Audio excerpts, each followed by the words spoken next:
공소시효에 대해서 살펴보도록 하겠습니다. 공소시효를 계산하실 때는 초일을 산입합니다. 각주를 보시죠. 기간을 계산하실 때 시효기간과 구속기간은 모두 산입한다라고 생각하시면 됩니다. 시, 구, 입.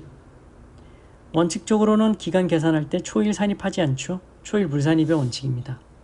하지만 예외적으로 시효기간과 구속기간은 초일을 산입한다라는 것. 또한 원칙적으로 기간 계산하실 때 말일이 공휴일이거나 토요일인 경우에는 산입하지 않죠. 하지만 시효기간과 구속기간은 산입한다. 모두 산입한다.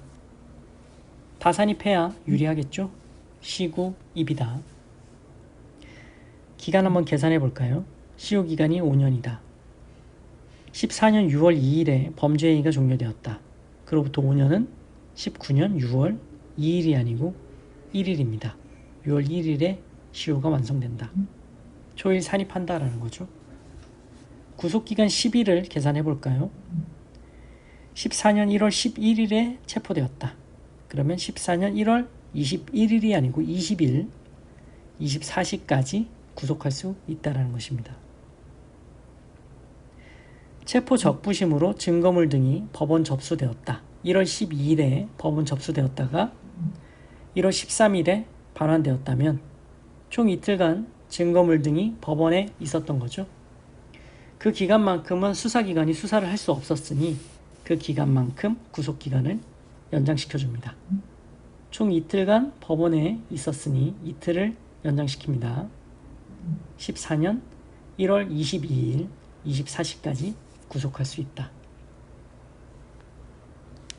자, 기간 계산이 이렇게 정리를 하시고요. 다시 올라오시죠. 그럼 언제부터 기산되느냐? 범죄 행위의 종료시 때부터 기산한다. 형소법 252조 1항 252조 시효의 기산점 1항 시효는 범죄 행위의 종료한 때로부터 진행한다. 다시 교재로 돌아오셔서 각주를 보시죠. 미수범의 범죄 행위는 행위를 종료하지 못했거나 결과가 발생하지 않아 더 이상 범죄가 진행될 수 없는 때에 종료하고 그때부터 시효가 진행한다라는 것입니다. 다시 올라오시죠. 그럼 공범의 경우에는 최종 행위 종료시 때로부터 전 공범에 대한 시효기간이 기산됩니다. 252조 2항 공범에는 최종 행위의 종료한 때로부터 전 공범에 대한 시효기간을 기산한다. 다시 교재로 돌아오시죠. 주의하실 것은 성폭법에 공소시효 특례 규정이 있죠. 피해자가 미성년자다. 그러면 공소시효는 그 피해자가 성년에 달한 날로부터 기산을 합니다. 피해자가 13세 미만이라든지 범한 죄가 강간 살인이다.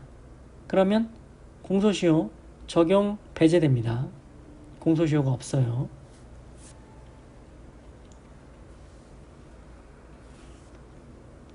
자, 시효 기간을 한번 살펴볼까요?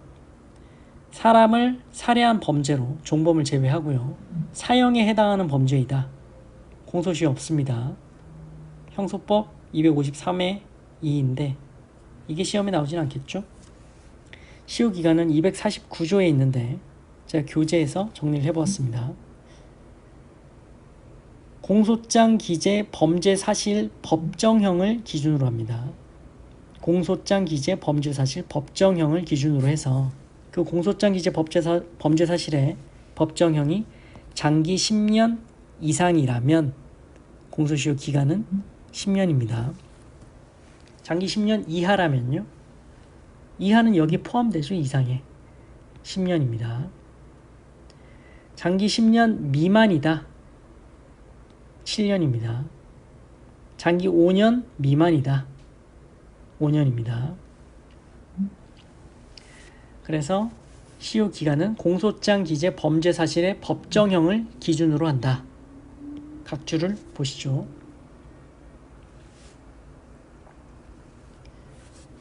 상상적 경합은 공소시효를 적용함에 각 죄마다 따로 따져야 할 것으로 변호사법 위반죄의 공소시효가 완성되었더라도 그와 상상적 경합 관계에 있는 사기죄의 공소시효까지 완성되는 것은 아니다.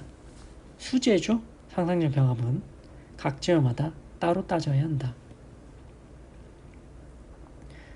범죄 후 법률의 개정에 의해 법정형이 가벼워졌다면 형법 제1조 2항 재판시법 주의에 의해 가벼운 신법의 법정형이 시효기간의 기준이 된다.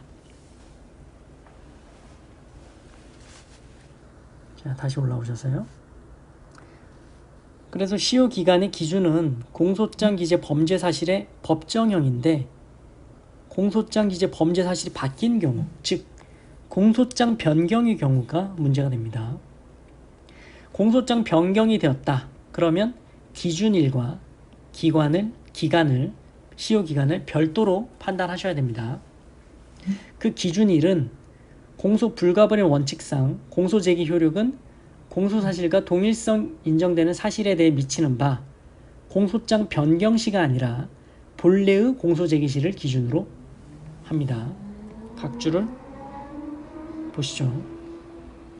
사기죄로 공소제기된 범죄 사실에 대해 예비죄로 배임죄를 추가하는 공소장 변경이 된 경우 배임죄에 대한 공소시효 완성 여부는 공소장 변경이 된 때가 아니고 본래의 사기의 공소제기시를 기준으로 한다라는 것이죠.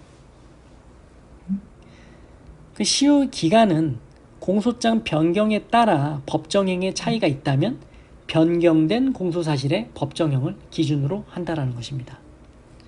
각주를 보시죠. 자, A죄의 공소시효가 5년이다. B죄의 공소시효가 7년이다. A죄가 5년이고 B죄가 7년이다. 2014년 6월 2일에 A죄와 B죄가 범행이 종료되었다. 그러면 A죄는 그로부터 5년 후인 19년 6월 1일에 시효가 완성되겠죠? A죄는 공소시효가 5년이니까. 자, 19년 10월 1일에 B죄에 대한 공소가 제기되었습니다. B죄는 7년이니까 2021년에 공소시효가 완성이 되겠죠? 19년 10월 1일에 공소가 제기된 것은 시효 기간 내에 적법한 공소 제기입니다. B죄에 대한 공소 제기가 되면서 B죄에 대해서도 시효가 정지된다. 시효는 공소 제기로 정지가 됩니다. 그런데 19년 12월 1일에 A죄로 공소장 변경이 되었습니다. 자, 공소장 변경이 되었을 때는 기준일은 본래의 공소 제기 시를 기준으로 해야 된다고 말씀을 드렸고요. 시효의 기간은 변경된 공소사실의 법정형을 기준으로 하여야 한다고 말씀드렸습니다. 그러면 기준일은 B죄의 공소 제기 시이고 시효 기간은 변경된 공소사실인 A죄에 대한 법정형을 기준으로 하겠죠. 자, 계산을 해봅시다. 그러면 B죄를 범행 종료가 14년 6월 2일이고 변경된 공소 사실의 법정형인 A죄를 기준으로 하니 5년이죠. 그러면 19년 6월 1일에 시효가 완성되었고 기준일은 B죄의 본래의 공소 제기 시이니 이 공소 제기는 공소시효가 완성된 이후의 공소 제기인 거죠. 따라서 형소법 326조 제3호에 따라서 면소 판결을 하여야 한다는 것.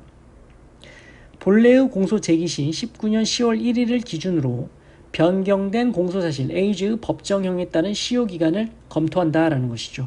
그러면 19년 6월 1일에 시효가 완성되었고 19년 10월 1일의 공소 제기는 시효 완성된 이후의 공소 제기다. 따라서 326조 3호에 따라서 면소 판결을 한다라는 것입니다. 공소장 변경의 경우에는 기준일과 기간을 구별해서 판단해야 한다라는 것입니다. 자, 다음 페이지로 넘어가시죠. 공소시효의 정지입니다. 이것도 중요한 쟁점이죠. 자, 공소시효의 정지. 공소 제기시입니다. 형소법 253조 제1항 253조 시효의 정지와 효력 1항 시효는 공소 제기로 진행이 정지되고 공소 기각 또는 관할 위반의 재판이 확정된 때로부터 진행한다. 자, 공소 제기 시에 공소 시효가 정지되는데 당해 피고인만 정지가 됩니다. 248조 1항 248조 공소 효력의 범위 1항 공소는 검사가 피고인으로 지정한 사람 외의 다른 사람에게는 그 효력이 미치지 않는다. 공소 제기의 인적 효력 범위에 관한 규정이죠. 그래서 공소를 제기한 당해 피고인만 공소시효가 정지된다라는 것입니다. 공소 기각 또는 관할 위반은 재판 확정 시 다시 진행된다라는 건 보셨고요.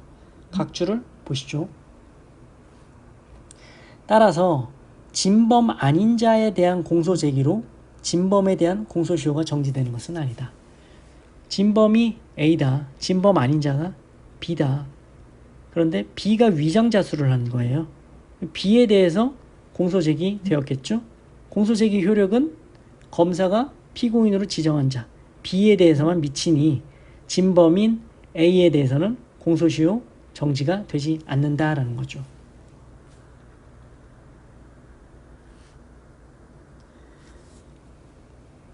자, 중요한 건 253조 2항의 공범과 시효정지의 문제이죠. 형소법을 보시죠. 253조 2항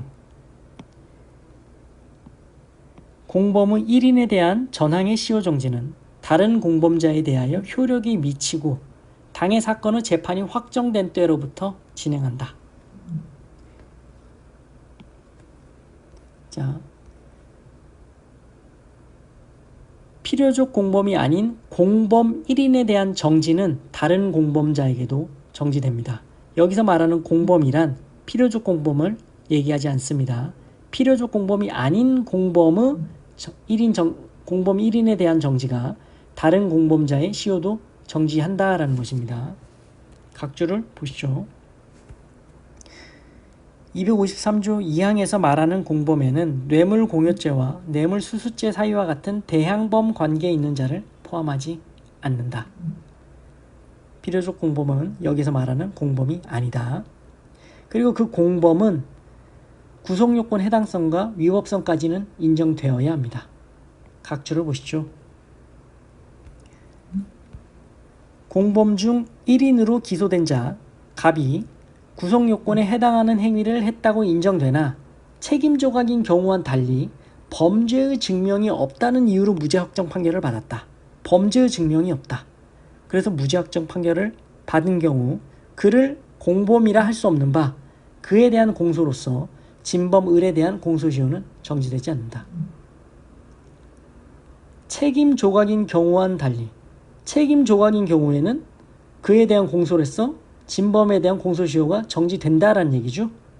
따라서 여기서 얘기하는 공범은 구속요건 해당성과 위법성까지는 인정되어야 한다라는 것입니다.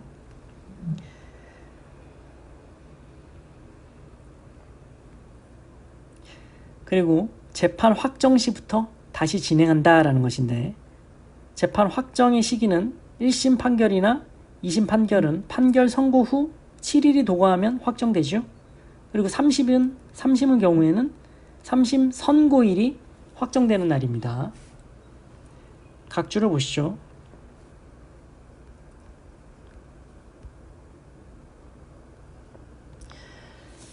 그럼 기록에서 공소 제기일과 판결 확정일을 파악을 하셔야겠죠. 문제에서 공범 갑과 을이 있다. 시효 5년짜리다. 갑에 대해서 공소가 제기되었습니다. 공범이니까 공범이 을에 대해서 시효가 정지되겠죠. 그리고 약식명령을 청구했다면 약식명령 청구일이 공소 제기일입니다. 그래서 갑에 대해서 공소가 제기되고 재판이 쭉 이루어져서 판결이 확정이 되었다. 이때 다시 진행하죠. 을에 대해서는 시효가 정지되었다가 판결이 확정된 때 다시 진행된다. 즉 을에 대해서는 시효 5년이다. 5년 플러스 이 P 부분만큼은 시효가 연장되는 효과가 있는 거죠. 약식명령의 경우에는 약식명령 확정일이 판결 확정일이고요.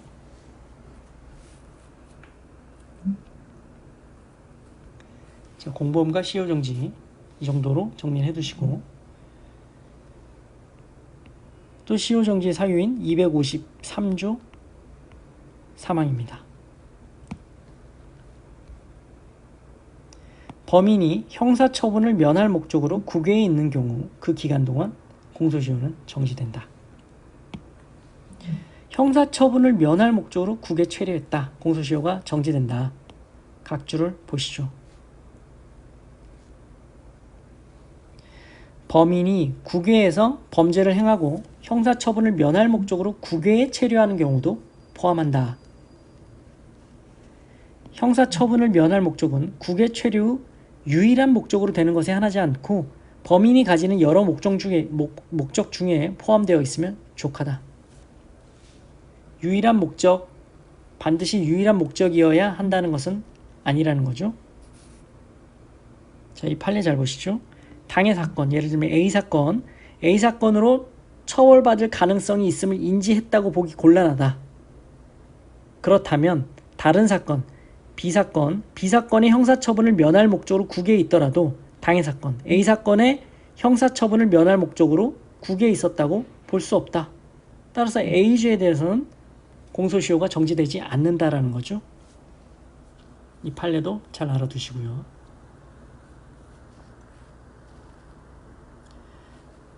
네, 지금까지 공소시효에 대해서 살펴보셨습니다. 고생하셨습니다.